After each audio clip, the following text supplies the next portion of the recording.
What's up guys? It will be a good time to go through with you my bike setup, so you don't need the dark.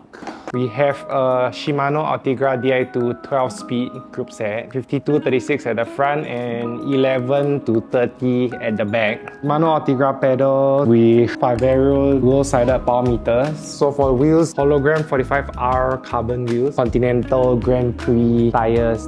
Saddle, we have the Physic Argo Adaptive 3D printed saddle. We have the Vision handlebars, the concealed Cannondale stem. The stem is in 100 and my handlebars I think are 400 mm. Bar tape is the bulk bar tape. And yeah, that's pretty much it.